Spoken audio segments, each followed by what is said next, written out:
част 2 на неща, за които получихме новият апдейт. Тук съм приготвил оръжията, които не ви показаха миналия път. И едно от тях е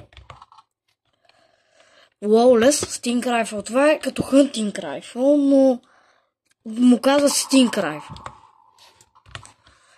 После имаме Lawless Trinity или Trinity, не съм много сигурен, Assault Rifle. Има много странен мерник.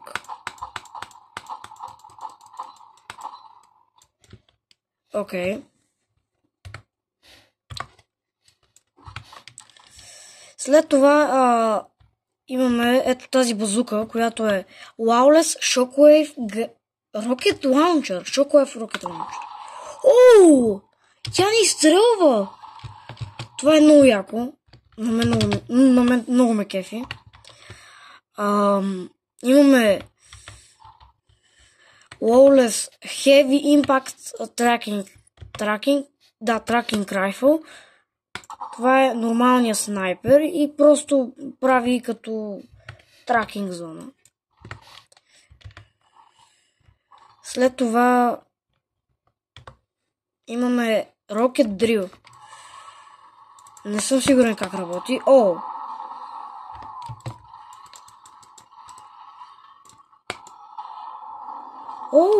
Ние трябва просто да задържим копчето за стреляне. Добре, това ми харесва. Сигурно не е лошо.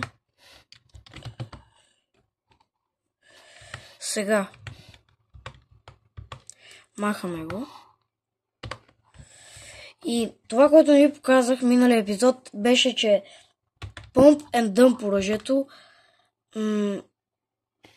просто имат и екзотик item и е Lawless Blink Pump and Dump. Напълно еднакво е. Просто самия стил на оръжието и както изглежда е по-различно.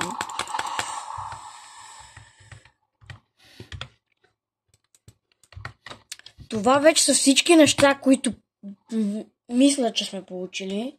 Нека да разгледаме при оръжията дали има още такива. Дано да, защото готино.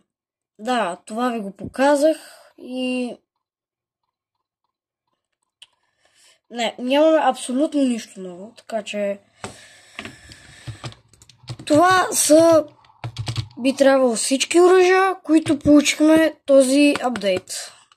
Не са лоши. Бай!